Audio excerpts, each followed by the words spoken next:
మోకాళ్లలో గుజ్జును పెంచి నొప్పిని తగ్గించి సర్జరీని దూరం చేసే ఫ్రీడమ్ వాక్. గన్నవరం మండలం కేసరపల్లి ఐటీ పార్కులో మరి సువిశాలమైన 11 ఎకరాల ప్రాంతంలో చంద్రబాబు నాయుడు ప్రమాణ స్వీకారోత్సవానికి ఏర్పాట్లయితే చాలా ముమ్మరంగా సాగుతూ ఉన్నాయి.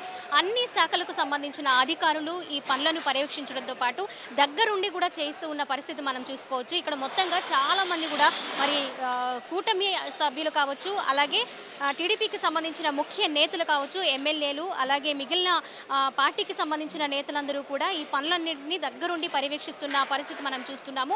ఈ సభా ప్రాంగణానికి వచ్చేసి సభా వేదికని దగ్గర 1000 మంది కూర్చునే విధంగా సభా వేదికని ముస్తాబు చేస్తూ ఉన్న పరిస్థితి ప్రస్తుతం మనం చూస్తూ ఉన్నాము. అలాగే సభా ప్రాంగణం అంతా దగ్గర 1,50,000 మంది వరకు కూర్చునే విధంగా ఏర్పాట్లు అయితే జరుగుతూ ఉన్నాయి.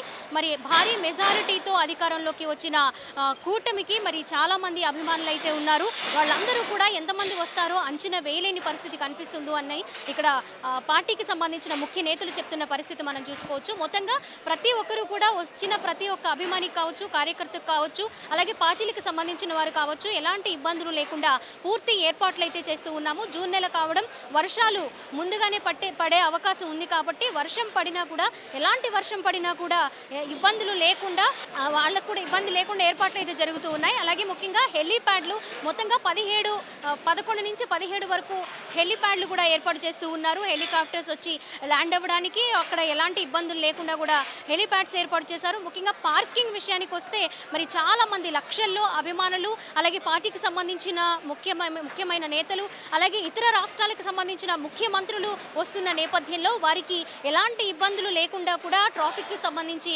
ఏర్పాట్లు అయితే మొత్తంగా చేస్తూ ఉన్నారు. అలాగే మహిళా అభిమానులు కూడా వచ్చే అవకాశం ఉండడంతో వాళ్ళకి ప్రత్యేకమైన గ్యాలరీస్ ఏర్పాటు చేయడం, వాళ్ళకి సంబంధించిన వాష్రూమ్స్ విషయంలో ఇబ్బంది లేకుండా చూసుకోవడం, అలాగే వాటర్ ఫెసిలిటీస్ ఎక్కడికక్కడ ఇబ్బందులు లేకుండా కల్పించడం అనే విషయాల్లో కూడా తగు జాగ్రత్తలు తీసుకుంటున్నామని కూడా ఇక్కడ ఏర్పాట్లు పర్యవేక్షిస్తున్న వారి మాటలు మనం చూస్తున్నాము. ఇంతకు ముందే అచ్చెన్నాయుడు గారు కూడా వచ్చి మరి ఏర్పాట్లని పర్యవేక్షించడము, అధికారులని ఎలా జరుగుతున్నాయి, ఎప్పటిలోగా కంప్లీట్ అవుతాయి అనే వివరాలు కూడా అడిగి తెలుసుకున్న పరిస్థితి ఇక్కడ సభా ప్రాంగణం దగ్గర కనిపిస్తూ ఉంది. మొత్తంగా కోలాహలమైన వాతావరణం ఇక్కడ చూసుకోవచ్చు. ఇక ప్రభుత్వ అధికారులకు సంబంధించి 4 శాఖలకు సంబంధించిన అధికారులు ఇక్కడ ఎప్పటికప్పుడు పనులను దగ్గరుండి పర్యవేక్షిస్తున్న సిచ్యువేషన్ ప్రజెంట్ కనిపిస్తూ ఉంది. ఇక సభా ప్రాంగణం విషయం చూసుకుంటే మొత్తంగా పండుగ వాతావరణం, ఒక కోలాహలము కనిపిస్తుంది. ఆడవాళ్లతో సహా గన్నవరానికి సంబంధించి, అలాగే కేసరపల్లికి సంబంధించిన టీడీపీ అభిమానులు కావచ్చు, జనసేన అభిమానులు కావచ్చు, అలాగే సినీ పరంగా పవన్ కళ్యాణ్ గారికి ముఖ్యంగా పవన్ కళ్యాణ్ అభిమానులు కావచ్చు, అలాగే బీజేపీకి సంబంధించిన అభిమానులు కావచ్చు, అందరూ కూడా వచ్చి ఇక్కడే అభిమానులతో పాటు, ముఖ్యమైన నేతలతో పాటు, అలాగే ప్రభుత్వ అధికారులతో పాటు, పార్టీకి సంబంధించిన ఎమ్మెల్యేలు, మిగిలిన క్యాడర్కి సంబంధించిన వాళ్ళు కూడా అందరూ వచ్చి ఈ పనులను పర్యవేక్షిస్తూ ఉన్నారు. ఒకరోజు ముందుగా అంటే 11వ తారీఖు నైట్ కల్లా, అంటే 7 గంటలు 8 గంటల మధ్యలోనే పూర్తిగా అన్ని పనులు కంప్లీట్ అయ్యేలా చూస్తూ ఉన్నాము. టైం చాలా తక్కువ ఉండడంతో మరి పనులను వేగవంతం చేస్తూ ఉన్నాము అని కూడా చెప్తూ ఉన్నారు. మొత్తంగా 12వ తేదీ ఉదయం 11:50 ముఖ్యమంత్రిగా చంద్రబాబు నాయుడు ప్రమాణ స్వీకారోత్సవానికి భారీ ఏర్పాట్లు అయితే చకచకా జరుగుతూ ఉన్నాయి. మరి మే నెల 13వ తేదీన ఎలక్షన్స్ జరుగుతున్న సమయంలో ఒక ఎన్ఆర్ఐ ఓటు వేయడానికి, ఓటు హక్కు వినియోగించుకోవడానికి వచ్చారు. మరి ఇప్పుడు కూడా మనం చూసుకోవచ్చు, చంద్రబాబు నాయుడు ప్రమాణ స్వీకారం చేయబోతున్న సభా ప్రాంగణంలో బాస్ ఈజ్ బ్యాక్ అని చంద్రబాబు నాయుడు ఒక ఫోటోతో, టీషర్ట్తో ఇక్కడ ప్రత్యేక ఆకర్షణగా నిలుస్తున్నారు. మాట్లాడదాము. ఎలా అనిపిస్తుంది మీరు ఇక్కడ ఉండడము, ప్లస్ అలాగే చంద్రబాబు నాయుడు ఇంకా 2 రోజుల్లోనే ప్రమాణ స్వీకారం చేయడం ఎలా అనిపిస్తుంది? This is a great feeling అని చెప్పాలి. ఒక పండగలాగా ఉంది ఇక్కడ. ఫస్ట్ ఆఫ్ ఆల్ అన్నిటికంటే ముందు ఒకటి చెప్దాం అనుకుంటున్నాను. మా రాష్ట్రం ఆంధ్రప్రదేశ్, మా రాజధాని అమరావతి. చాలా ప్రౌడ్గా ఉంది అది చెప్పుకోవడానికే. We are very excited. Amaravati, Andhra Pradesh ఊపిరి పీల్చుకోండి. నారా చంద్రబాబు నాయుడు గారు వస్తున్నారు. That's all we can say. ఇక్కడ ఎవరు వేసుకోలేదు ఈ టీషర్టు, మీరు మాత్రమే వేసుకున్నారు. ఎందుకంత అభిమానం? చిన్నప్పటి నుంచి ఆయన చూస్తూ పెరిగాను. ఆయన మాటలు అవన్నీ చాలా ఇన్స్పైర్ చేస్తాయి నన్ను. ఎక్కడున్నా సరే ఆయన పడిన బాధ అవన్నీ మేము చూస్తూనే ఉన్నాం. ఇప్పుడు ఫైనలీ విజయం సాధించాం. We are ready for to get everything back. Thank you. నా పేరు మూల్పూర్ మాధవన్, కేసరపల్లి. ఈ ప్రాంత ఈ ఊరు వాసినే, 1వ వార్డు మెంబర్ నేను.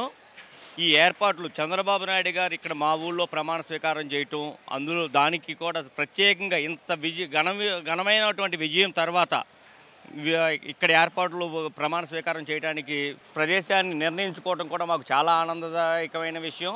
అదేవిధంగా మా ఊరు ప్రధానమంత్రి గారు, దేశ ప్రధానమంత్రి గారు 3 సార్లు ఎన్నికైనటువంటి 3వసారి కూడా ఘన విజయంగా సాధించినటువంటి నరేంద్ర మోడీ గారు మా ఊరు వచ్చి ప్రమాణ స్వీకారం చేయడం కూడా చాలా ఆనందదాయకంగా ఉన్నది.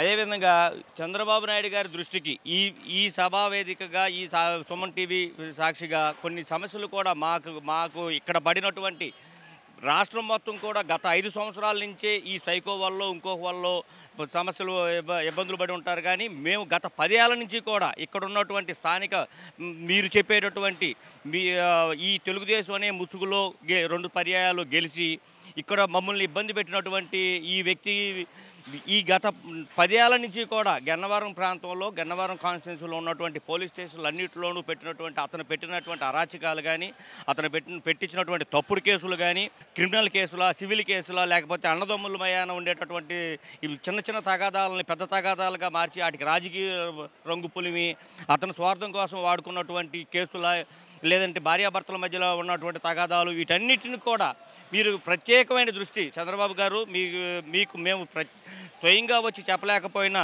ఈ సుమన్ మీడియా ద్వారా మీకు తెలియపరుస్తుంది ఏంటంటే, గన్నవరంలో ఈ 10 సంవత్సరాల నుంచి పోలీస్ స్టేషన్లో పోలీసు వారు పెట్టినటువంటి కేసులన్నింటినీ కూడా ప్రత్యేకమైన దృష్టితో పరిశీలించి వాటికి ఒక కమిటీ వేసి వాటన్నిటినీ కూడా పూర్తిగా తొలగించే మార్గం చూడవాలి, ఆ కేసులన్నీ ఎత్తేసే మార్గం చేయవలసిందిగా కోరుతున్నాము.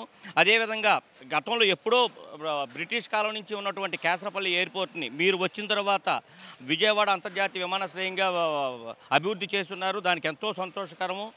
అయితే ఈ సుమన్ టీవీ ద్వారా మిమ్మల్ని కానీ ప్రధానమంత్రి గారిని కానీ కోరుకునేది ఏంటంటే, ఎక్కడెక్కడో ఏయో అన్నిటికీ హైదరాబాద్ మీరు అభివృద్ధి చేసినటువంటి దానికే రాజీవ్ గాంధీ ఇంటర్నేషనల్ ఎయిర్పోర్ట్ అని పెట్టారు. అట్లాగే మన జాతీయ జెండా సృష్టికర్త అయినటువంటి పింగళ వెంకయ్య గారు ఈ కృష్ణా జిల్లా వాసే కాబట్టి ఈ కృష్ణా జిల్లాలో ఉన్నటువంటి విజయవాడ ఎయిర్పోర్ట్, కేసరపల్లి ఎయిర్పోర్ట్కి శ్రీ పింగళ వెంకయ్య జాతీయ విమానాశ్రయం అని చెప్పని పేరు పెట్టవలసిందిగా కోరుతున్నాము. అదేవిధంగా ఇక్కడ ఉన్నటువంటి స్థానిక సమస్యలు ఈ ఎదురుగా నూతనంగా నిర్మించినటువంటి ఫ్లైఓవర్ వల్ల ఎప్పుడో 150 సంవత్సరాల నుంచి ఉన్నటువంటి కేసరపల్లికి రోడ్డు మార్గం కూడా కొన్ని అనివార్య కారణం వల్ల గతంలో కొందరికి లబ్ధి చేయడం కోసం అని చెప్పానని కొందరిని ఇబ్బంది పెడుతూ కేసరపల్లిలోకి 1 వే చేస్తారు. వచ్చిన కొందికి సౌకర్యాలు పెరగాల్సింది పోయి మేము 150 సంవత్సరాల నుంచి ఉన్నటువంటి సౌకర్యాన్ని తీసేసి రోడ్డు మీద బస్సులు రాకుండా తయారు అవుతున్నటువంటి పరిస్థితి. మీరు కూడా దాన్ని పెద్ద మనసుతో పరిశీలించి రోడ్డు ఊళ్ళోకి రావటానికి పోవటానికి 2 పక్కల బస్సులు వచ్చే విధంగా సౌకర్యం కల్పించవలసిందిగా చంద్రబాబు గారిని ఈ సుమన్ టీవీ వేదికగా కోరుకుంటున్నాను. నా పేరు నాగబత్తుల శ్రీనివాసరావు అండి. నేను రాష్ట్ర ఆహార కమిషన్ మాజీ సభ్యుడిని. మరి ఈ రోజున చంద్రబాబు నాయుడు గారు ఆధ్వర్యంలో ప్రభుత్వం రూపుదిద్దుకుందంటే ఆంధ్ర రాష్ట్రానికి తొలకరి జల్లు, రైతుకి తొలకరి జల్లు ఎంత ఉత్సాహాన్ని ఇస్తుందో ఆంధ్ర రాష్ట్ర ప్రాంత ప్రజలకి ఈ ఆంధ్ర భూ ప్రాంతానికి కూడా ఇది ఒక తొలకరి జల్లులాగా ఉన్నది. ఆ విధంగా మరి చంద్రబాబు నాయుడు గారు వచ్చారంటే ప్రతి భూమికి కూడా వెలుగు వస్తుంది అనేది నిదర్శనం. ఏంటంటే ఇప్పుడు ఐటీ పార్క్ డెవలప్మెంట్, గతంలో ఆయన ముఖ్యమంత్రిగా ఉన్నప్పుడు అమరావతికి వెలుగు వచ్చింది.